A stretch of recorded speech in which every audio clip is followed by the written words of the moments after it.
Welcome back to another Airsoft review.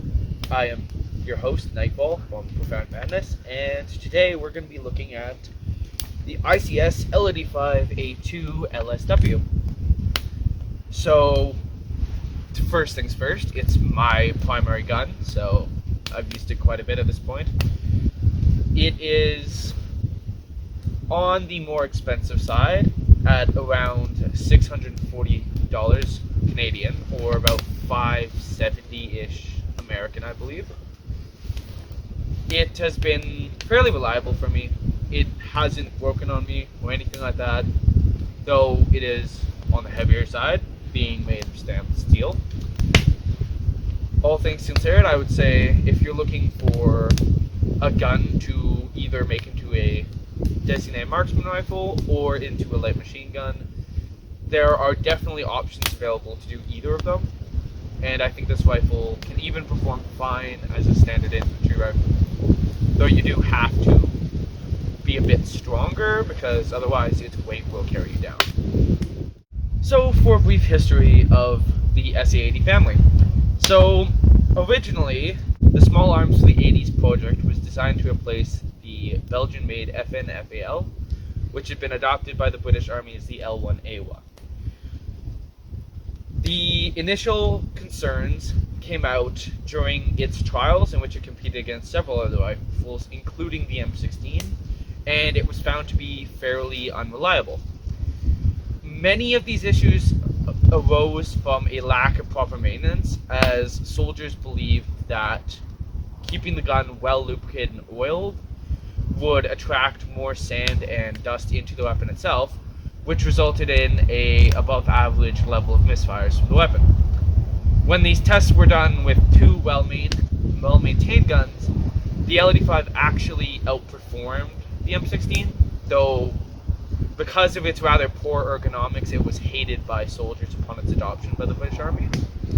The L86 was adopted at the same time, and it was basically an attempt to create a weapon to span the gap between infantry rifle and light machine gun, hence the term light support weapon for it, or LSW. As of 2000, the L85 and L86 were both upgraded to the A2 variants by H&K, as Enfield had to close their doors due to bankruptcy, I believe. And these upgrades proved to make the rifle infinitely better, pretty much. It performed better in just about every test that they could do, and a lot of the initial concerns with it were no longer present. As of an announcement in 2016, I believe, the L85 has been, there's now an upgrade program for the L85A3 now, though the L86 has been completely retired from service in favor of a 308 firing DMR to replace it in the DMR category, and the Belgian Mini-Me, I believe, in the light machine gun category. Alright, so now we're going to be looking at the L86 nice up and close. So, right away, the first thing to notice is that this is all stamped steel to my knowledge, so it's heavy as fuck. It's not as heavy as the real L86. It's a bit lighter, by 2 or 3 pounds, but it's still heavier than just about any M4 you're ever going to find. The parts that are polymer are fine. I did remove a little shoulder brace that this comes with because it was getting in the way of my sling, and all you have to do to remove it is simply just pull the sides and take it off. Your butt pad here is plastic, but it's curved well. It fits the shoulder fine. This rear foregrip, I don't find it particularly useful. If you want to take it off, but for authenticity's sake, I haven't yet. And because it'd be kind of more of a pain than it's really worth. So the polymer sections are fine. They're polymer on the actual gun too. But my main issue I've had is that this pistol grip here is a little wobbly, but I'm going to see if I can't fix that myself. As far as the quality of the metal goes, it's perfectly fine. You've got your bipod up here. It's all steel too. Nice and sturdy. And also pretty freaking heavy. So for controls, the first things first is your safety is located kind of here. So this is safe, this is unsafe. And your fire select is back here. I believe up is semi and down is automatic, but it might be the other way. Your mag release is here. It feeds some standard M4 mags, so it is very easy to find mags for. That being said, if you want to put a drum on this, I'd be kind of against it because it's a bullpup. Because that drum's going to be digging into your ribs here, and it's not going to be comfortable. If you can find those fat mags, I don't know if they feed well, I haven't tried them, but that's probably your best option if you want to have a high ammo storage capacity. Your hop up, you access from the other side. Your hop up is simply accessed by pulling the charging handle back. It's right there. It's easy to adjust. I think it works fine. That's about it. If you want to put up this dust cover, you can. You can just put it in place like that. Then if you pull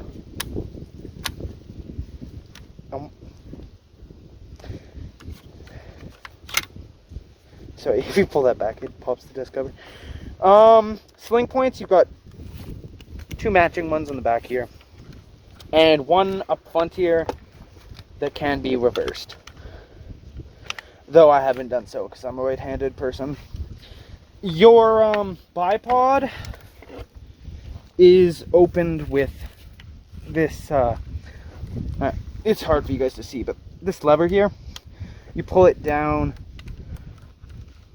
pull it out.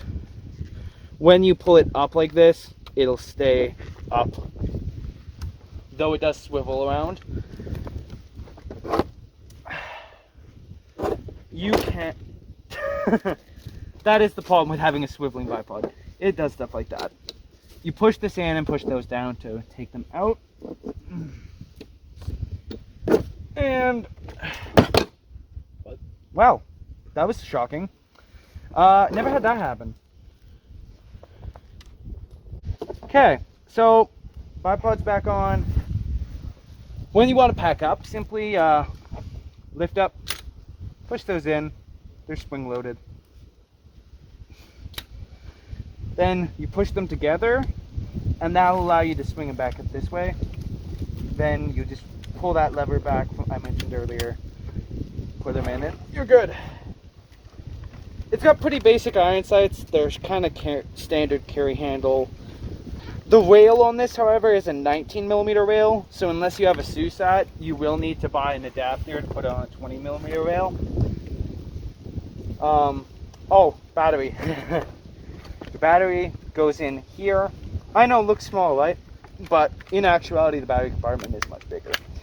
You flip that switch on the bottom, boom, lots of free real estate.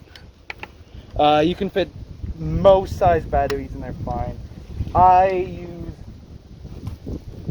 the longer stick kind like this, but you can fit these guys in too. If you wanted, there's probably even enough space to put 2 batteries in, though I personally don't. I just keep one on my plate carrier. Alright, so specs wise, it is 912mm long, which is 36 inches or 3 feet. That makes it pretty long if you're used to rifles, but well, not even really. It's pretty short, honestly. Definitely short for what it is. Your barrel length on here is a whopping freaking 24 inch, so 610mm. But that's because you've got a bullpup here. You got a freaking long barrel. 2 feet long, actually, which is considerable. So it is 4.4 kilograms, which is 10 pounds about. So it is considerably heavier than a lot of guns that you might be used to. But it's perfectly centered over here, meaning it feels lighter when you're carrying it. And it's nice and short, so it's pretty compact.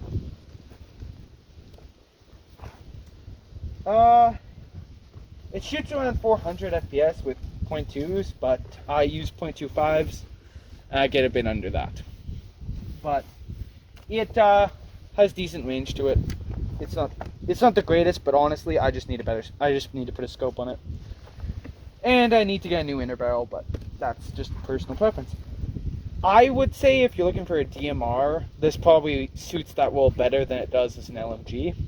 But I'm sure if those fat mags work in here, like the big 50 round ones as opposed to like these 30 round ones, like the real steel one, those should probably work. Though because this mag well is a bit deeper than some M4s, it may not.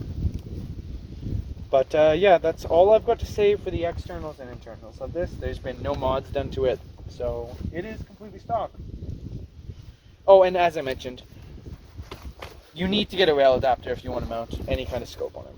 But that's really the only major issue that I could see you having with this. Other than that, it is decent. Alright, so this here's my girl for the range test. No internal mods have been done, though I did remove the brace for the top of the shoulder because it was pretty fucking uncomfortable. Yeah, this is the stock ICS L86, so it should perform the same as any other you'd find in the store. I've only owned it for a year now, so it's not that heavily used. Alright, our ranges, as usual, are 40 feet, 70 feet, and 100 feet. So this should give you a general idea of how long range you can get with this gun.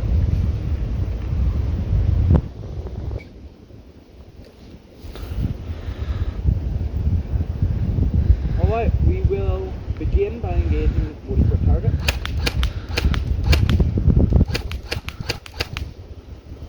All hits. Now for the 70.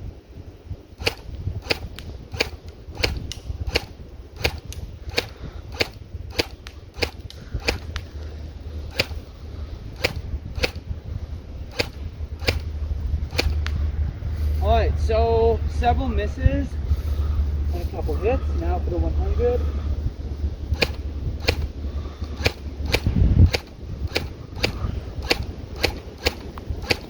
Alright, with that wind, I'm pretty sure we got no hits with that, but let's inspect the targets anyways. Alright, so we have 1 hit, 2 hit, and a double hit right here. So 4 hits on the body, 1 hit, 2 hit, 3 hit, and 4 hits for the head. Alright, so that's decent at 40 feet. So it would appear most of my shots were going a bit higher than I was aiming, but that's fine. With wind, a bit of trajectory change is to be expected. So that's 1 hit on the body, 2, 3, 4, 3 hits on the head as well. 1 right through the right eye. Alright, so we got hits at all ranges. With this kind of wind, I wouldn't, wow, with any gun really, I wouldn't be shooting out this far. But you can still kill someone at 100 feet.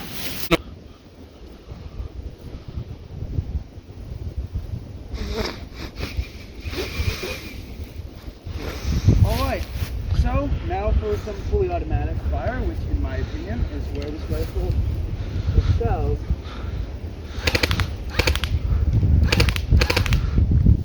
All hits. Now for the 70 feet target. That was mostly hits. And now for our final guy.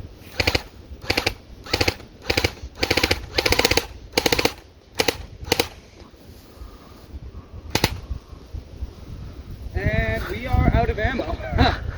I guess I got a little gung-ho and didn't fill the mag enough. Alright, well, time for the evaluation. Alright, so with fully automatic fire, we got 1, 2, 3, 4, 5 body shots, and 1, 2, 3, 4, 5 headshots, so not bad at all. As always, the wind affects this a little bit, but 2 hits on the body and 1 hit on the head. Sorry, 2 hits on the head. The corner was hit, and that's why she fell down. 1 hit right through his other eye. So, well, not quite. That'd be more like the temple. So even with all this wind, we still got 2 hits out here. Once with semi, once with auto. And considering the unplanned running out of ammunition, this guy's still dead. So the rifle still did its job. All things considered, not bad at all. Alright, so despite that little mishap with miscounting my ammo, we did good. 3 targets dead, both all ranges, and yeah, even with all this wind, still reliably got a couple hits at 100 feet. So I would say I'd be comfortable on a day, even this windy, I would say 100 feet is good. If there were less wind, I would say you could easily go out to 150. And with some mods, you could potentially even reach out and touch someone at 200 to 250 feet, though that's a tall order. So all things considered, not bad at all. My final review of the gun would be that it is a decently reliable weapon, primarily for use at mid to long range, and with a better sight that would skyrocket the ability for me to hit targets at longer range. Though unfortunately, it, as I mentioned during the specification portion, that this weapon does not have an easily available adapter to put on a 20mm rail as opposed to the 19mm rail that it possesses. So finding a sight for it, unless you want to SUSAT, is quite difficult. It performed well at just about every range, though past 100 feet there were issues, though you have to keep in mind the wind is a thing. This is not a calm day. And all in all, I would say it performs about as well as just about most M4 variants, though of course the more you pay and the more you upgrade guns, the better they do on you. So if you're looking to make a British reenactment costume, or simply just a British themed gear like mine is, this is a decent addition to any loadout if you can get past its price tag.